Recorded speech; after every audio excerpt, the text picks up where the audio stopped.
the descriptions of all the different members of the ABC Society, which is one of my favorite sections of the book because I think that these characters are just really fascinating.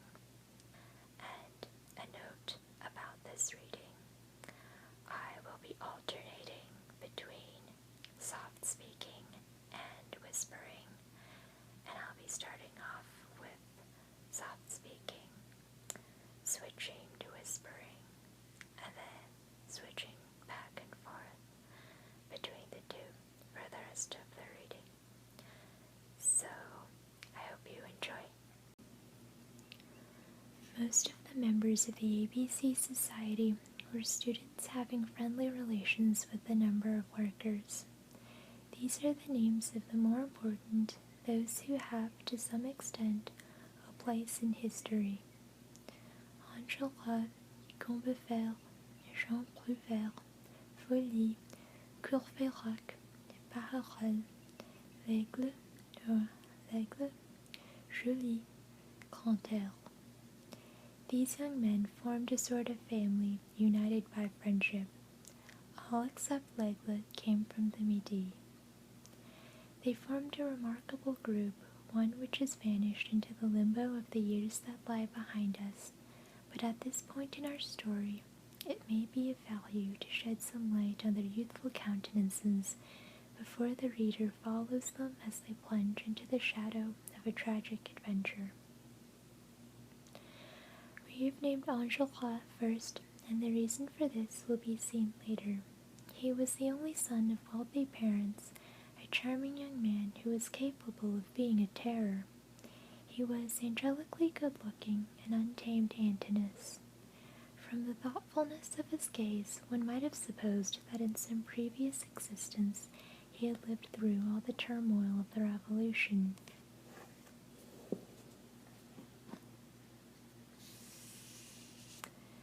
He was familiar with every detail of that great event. He had it in his blood, as though he had been there. His was a nature at once scholarly and warlike, and this is rare in an adolescent. He was both thinker and man of action, a soldier of democracy in the short term, and at the same time a priest of the ideal rising above the contemporary movement. He had deep eyes, their lids slightly reddened, a thick lower lip which readily curled into stain, and a high forehead, a large expansive forehead, and a face like a wide stretch of sky on the horizon. In common with certain young men of the beginning of this century and at the end of the last, who achieved distinction early in life, he had the glow of over-vibrant youth, with skin like a girl's, but with moments of pallor. Grown to manhood, he still appeared a youth, his 22 years seeming no more than 17.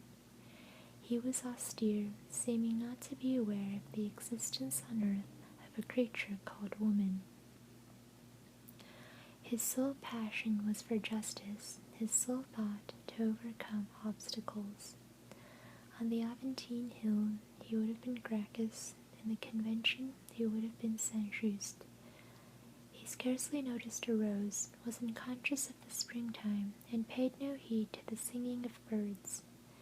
The bared bosom of the nymph of Adne would have left him unmoved, and like Harmodius, he had no use for flowers except to conceal a sword. He was austere in all his pleasures, chastely averting his eyes from everything that did not concern the Republic, a marble lover of liberty. His speech was harsh and intense, with a lyrical undertone, and given to unexpected flights of eloquence. It would have gone hard with any love affair that sought to lead him astray.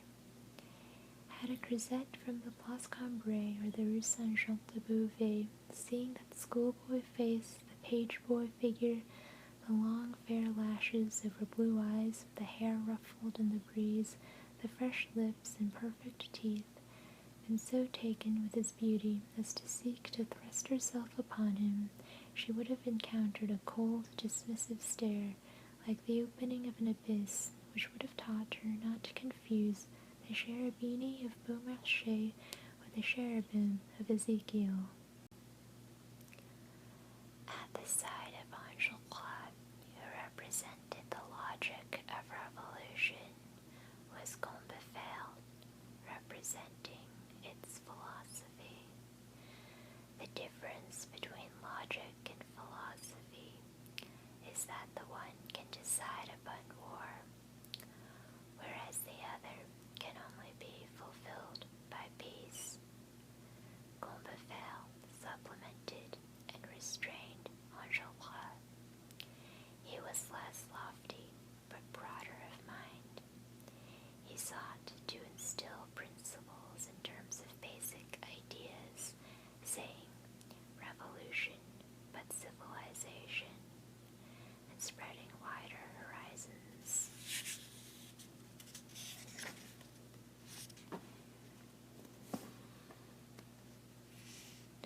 Round the stern peaks of dogma, in all his thinking there was an element of the attainable and the practicable. Revolution with Combeferre was more breathable than with Angelclad. Angelclad stood for its divine right, Combeferre for its natural right. The first went all the way with Robespierre, the second stopped at Condorcet. Combeferre lived closer than Angelclad to the life of every day. Had it been given to these two young men to attain to the pages of history, the one would have been the man of principle, the other the man of wisdom. Angelclad was the more virile, but Combeferre was the more human. Homo and vir, this was the distinction between them. Combeferre was as gentle as Angelclad was rigid from innate purity. He respected the word citizen, but preferred the word man, and would gladly have called his fellows hombre, as the Spaniards do. He read everything, went to the theater, and attended public lectures, learning from Arago, the director of the observatory, about the polarization of light, and from Geoffroy Saint-Hilaire about the functions of the external and internal arteries, one of which serves the face and the other the brain. He was in touch with scientific developments, contrasted Saint-Simon with Fourier, deciphered hieroglyphics, broke up pebbles to study geology, could draw a silkworm moth from memory, pointed out errors in the Dictionnaire de l'Académie, studied Puységur and Deleuze, vouched positively for nothing, not even the miracles, denied nothing, not even the existence of ghosts,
Gilroy was a commander, Combeferre was a guide. One was moved to combat the former, but to accompany the latter. This is not to say that Combeferre was incapable of fighting. He was ready, if need be, to assail an obstacle and attack it with violence. But it suited him better to make men aware of their destiny by persuasion and the use of reason and precept. Of the two extremes, he preferred enlightenment to conflagration. A bonfire will cast a glow, but why not await the rising of the sun? A volcano sheds a light, but the light of dawn is better. Combeferre perhaps preferred the white purity of the good to the savage splendor of the sublime. Light mingled with smoke, progress achieved by violence, these only partly satisfied his gentle, earnest soul. The sudden plunging of a nation into truth, the events of 1793, this frightened him, but he was even more repelled by apathy, in which he saw putrefaction and death.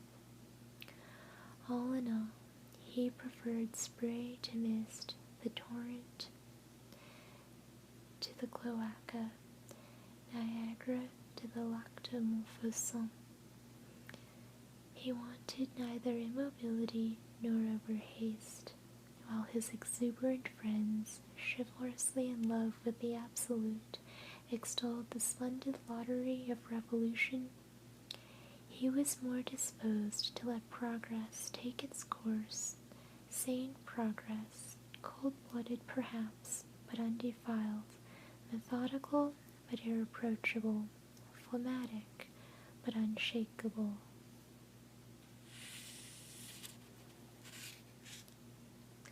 Combeferre would have prayed on his knees for the future to come in all simplicity, with nothing to trouble the vast, virtuous evolution of mankind.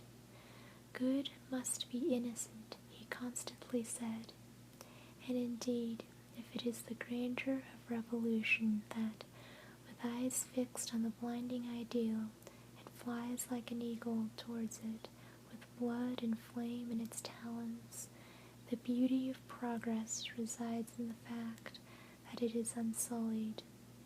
Between Washington, who represents the one, and Danton, who embodies the other, the difference is that between the angel with swan's wings and the angel with eagle's wings. Jean Plouvel was a shade more soft-hearted than Combeferre. He called himself Jehan, with a touch of fantasy that characterized the profound and widespread impulse of that time, which has given rise to our most necessary study of the Middle Ages. Jean Plouvel was a lover. He cherished a pot of flowers, played the flute, wrote verses, loved the people, pitied women, wept over the lot of children, divided his faith equally between the future and God, and reproached the revolution for having cut off an illustrious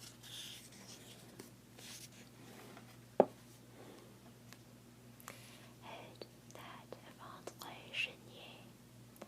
His voice, which was ordinarily soft,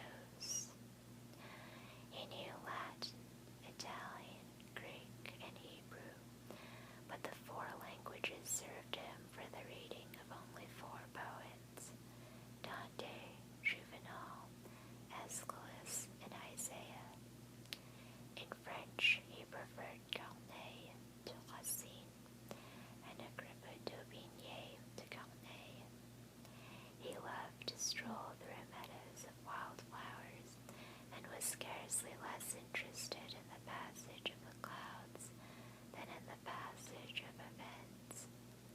There were two sides to his mind, the side of men and the side of God. He studied or he meditated. During the day he pored over social questions, wages, capital, credit, marriage, religion, freedom of thought, freedom to love, education, the penal system, poverty, the right of free association, property, production and distribution, the riddle of the lowest stratum which spreads its shadow over the human ant-heap, and at night he contemplated the immensity of the heavens. Like Angelot, he was rich and an only son. He talked gently, bowed his head, smiled self-consciously, blushed for no reason, was awkward and extremely shy, and for the rest, fearless. Feuilly was a fan-maker, orphaned of both father and mother, who laboriously earned 3 francs a day, and whose mind was obsessed with a single thought, to liberate the world. His other preoccupation was to educate himself, which he called self-liberation. He had taught himself to read and write, and everything he knew he had learned in solitude. He had a warm heart and immense capacity for affection. Being an orphan, he had adopted mankind as his parents. His country took the place of his mother. He hated to think that there should be any man without a country.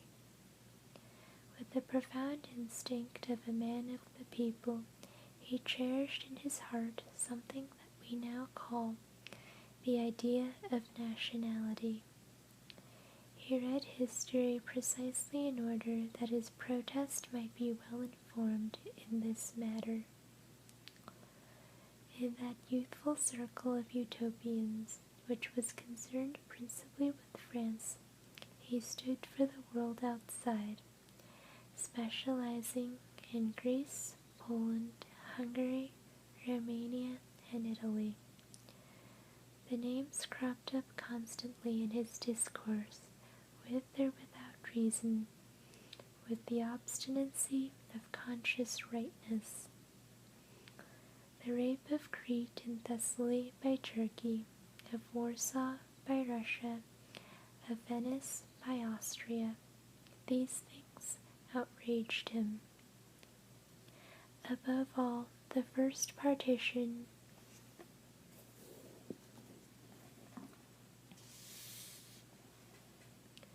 of Poland in 1772 roused him to fury.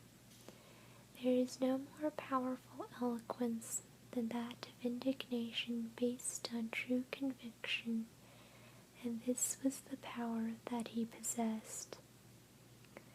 He never wearied of talking about that infamous event, a noble and gallant race subdued by treachery, a crime with 3 participants, a monstrous trap, the prototype and forerunner of all the shameful acts of oppression which had subsequently afflicted other nations, eliminating them, so to speak, in the moment of their birth.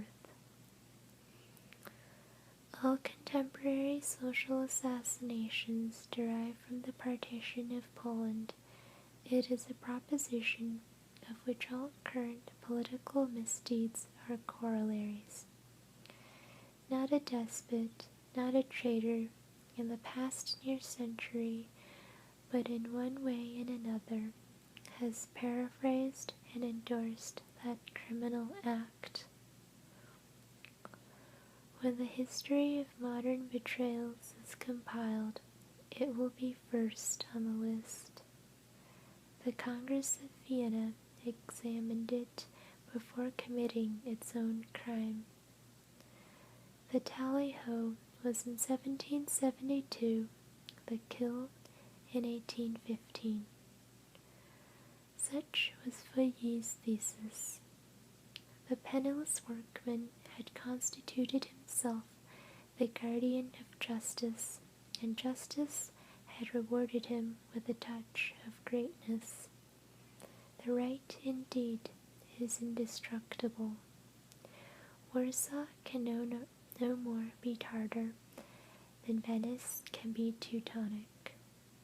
Kings waste their energies in that contention and lose their honor. Sooner or later the submerged nation rises again to the surface. Greece is still Greece, and Italy, Italy. The struggle of the right against the deed persists forever. The theft of the people can never be justified. These august swindles have no future. A nation cannot be shaped as though it were a pocket handkerchief.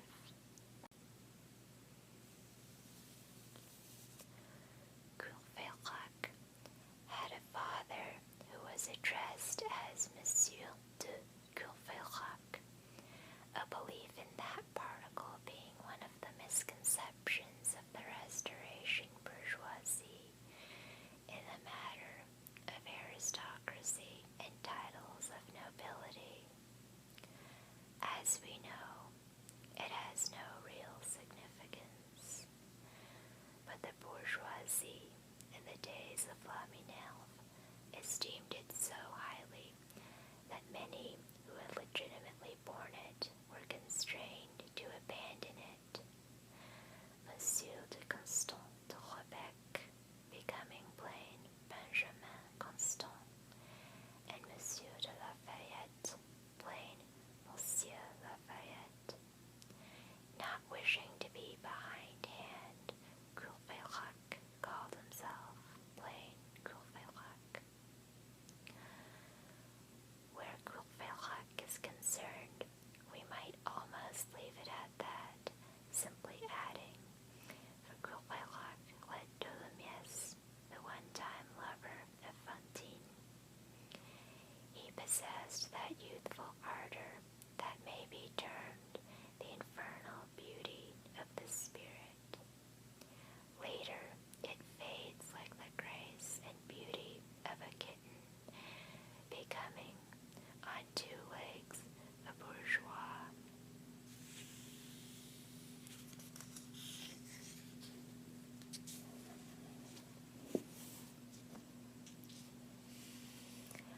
And on four legs, a tabby cat.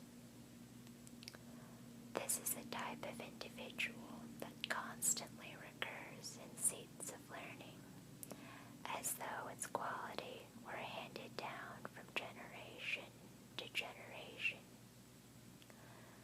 Anyone listening to Courfeyrac in 1828 might have been hearing Tholomyès in 1817. Only Courfeyrac was a decent young man. Despite their superficial resemblance, the difference between them was great. Inwardly, they were poles apart. In the heart of Tholomyès, there was a bander. In Courfeyrac, a paladin. Enjolras was the leader, Combeferre the guide, and Courfeyrac the center. The others shed more light, but he shed more warmth. He had indeed all the qualities of a center, both roundness and radiation.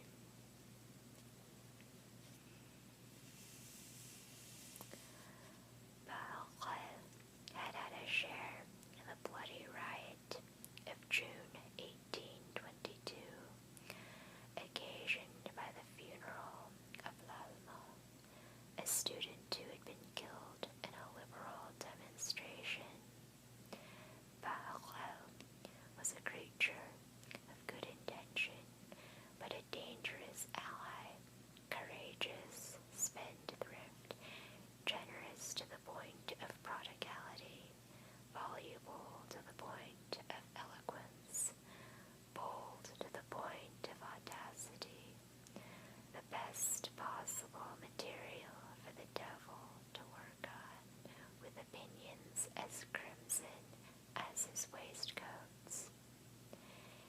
was a born agitator. That is to say, he enjoyed nothing more than a quarrel except a rebellion, and nothing more than a rebellion except a revolution. He was always ready to smash a window, strip a street of its cobbles, and then overthrow a government, just to see what would come of it. An 11th year student. He perceived the right, but did not follow it. His motto was, "No lawyers," and his coat of arms might have been a bedside table on which was a mortar board. Whenever he passed the school of law, which happened seldom, he buttoned his tailcoat, the top coat, having not yet been invented, as a precaution against contamination. He said of the school building, "What a handsome old person," and of the dean, Monsieur Delvancourt, "What a noble monument." His courses furnished him with matter for songs, and his professors with subjects for caricature. He squandered a fairly large allowance in idleness, something of the order of 3,000 francs. His family were farmers whom he had taught to respect their son. He said of them, "They're peasants, not bourgeois. That's why they've got some sense." Bahorel, a creature of whims, frequented a number of cafes. The others had regular habits, he had none. He strolled. To err is human, to stroll is Parisian. But with all this he had an acute mind.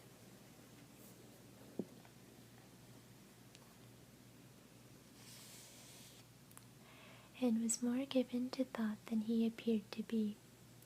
He served as a link between the ABC Society and other groups, still not fully constituted, which were destined later to take shape.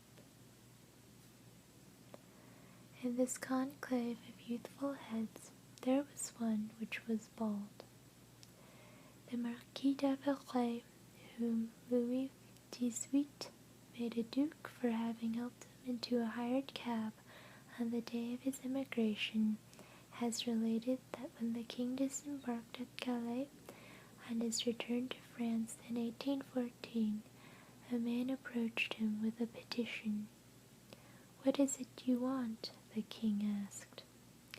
"If it please your majesty, a post office." "What's your name?" "My name is L'Aigle." The king frowned, glanced at the written petition, and saw that the name was spelled L'Aigle. This un-Napoleonic spelling amused him, and he began to smile. "The fact is, sire," said the man, "that one of my forebears was a dog-minder, who was nicknamed L'Aigle, the Jowls. That is the origin of my name. L'Aigle has been shortened to L'Aigle and corrupted to L'Aigle." This caused the king's smile to widen, and later the man got his post office. Whether by accident or design, it was at Meaux, or Meaux. The bald member of the group was the son of this L'Aigle, and he signed himself L'Aigle de Meaux. His comrades rounded off the joke by calling him Bossuet. Bossuet was a cheerful but unlucky young man, notable for the fact that he succeeded in nothing. On the one hand, he laughed at everything. He was bald at the age of 25.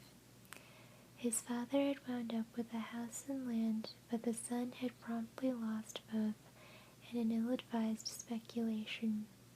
Nothing of his inheritance remained. He possessed learning and wit, but both miscarried. Nothing went right for him. Everything failed him. All his undertakings went awry. If he tried to split logs, he split his finger. If he acquired a mistress, he rapidly discovered that he also had a new male friend. He was the constant victim of mischance, hence his merriment. He said, "I spend my life walking under ladders." Nothing surprised him, for he took these accidents for granted, smiling at the mockery of fate like someone who joins in the joke. He was poor, but his store of good humor was inexhaustible. He was always down to his last penny, but never to his last laugh. He greeted adversity like an old friend, patted disaster on the back, and was on first-name terms with fatality. "Well, old man of the sea." This constant harassing had made him inventive. He was endlessly resourceful. Although he had no money, he found the means.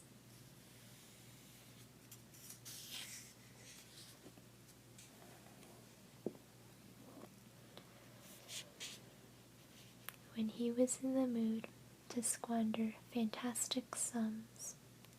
On one occasion, so he said, he spent 100 francs on supper with a streetwalker, and at the height of the orgy delivered himself of the resounding phrase, "Daughter of 5 crowns, pull off my boots." Bossuet was slowly heading for the legal profession, reading law, that is to say, in the fashion of Barouel. He had little in the way of lodging, sometimes none at all. He roosted with one friend or another, but most often with Julie, a medical student 2 years younger than Bossuet. Julie was a youthful malade imaginaire. Such medicine as he had learned had made him more a patient than a doctor. At 23, he considered himself a chronic invalid, and he spent his life inspecting his tongue in the mirror. He maintained that man was subject to magnetism like a compass needle, and placed his bed with its head pointing north and its feet south, so that his circulation might not be affected by the attraction of the poles. He felt his pulse in thundery weather.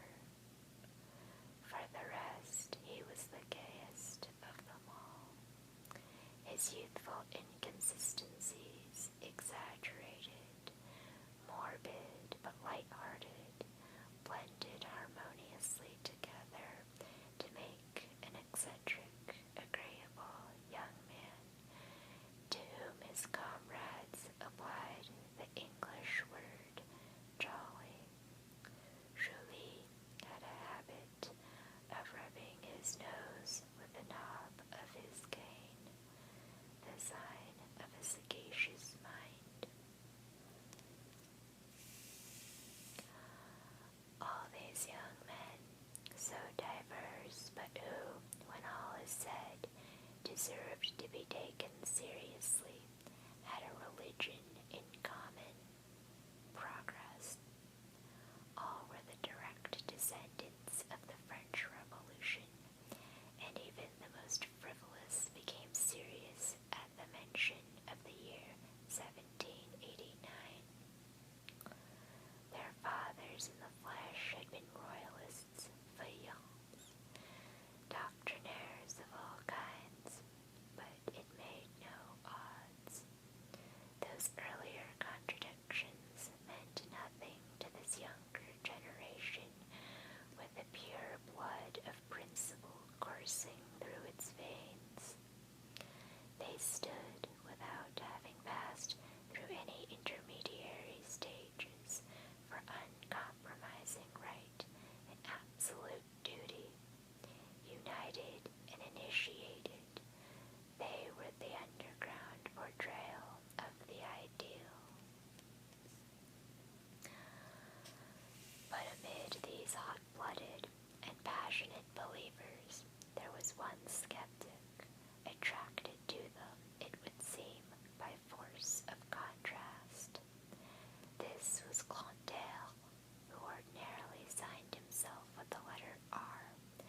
Such words and phrases as rights of the people, rights of man, the social contract, the French Revolution, republic, democracy, humanity, civilization, religion, progress, came very near to meaning nothing whatever to Grantaire, who merely smiled at them.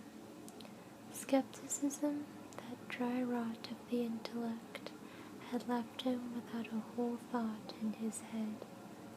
He lived in irony, and his motto was, "The only certainty is a full glass." He was scornful of allegiance to any cause, as derisive of brother as of father, of the young Robespierre as of Roisserolles. A fat lot of good it did them, getting killed. He said of the crucifix, "Well, that's one gallows that worked." Womanizer, gambler, profligate, and often drunk, he annoyed that circle of young dreamers by constantly humming a ditty in praise of Henri IV, which also extolled women and wine. But skeptic that he was, he had one fanatical devotion, not for an idea, a creed, an art, or a science, but for a man, for Enjolras. Grantaire admired, loved, and venerated Enjolras. The anarchic questioner of all beliefs had attached himself to the most absolute of all that circle of believers. Enjolras had conquered him not by any force of reason, but by character. It is not an uncommon phenomenon. The skeptic clinging to a believer is something as elementary as the law of complementary colors. We are drawn to what we lack. No one loves daylight more than a blind man. The dwarf adores the drum major. The toad has its eyes upturned to heaven, and for what? To watch the flight of birds. Grantaire, earthbound in doubt, loved to watch Enjolras soaring in the upper air of faith. He needed Enjolras. Without being fully aware of it, or seeking to account for it to himself, he was charmed by that chaste, upright, inflexible, and candid nature. Instinctively,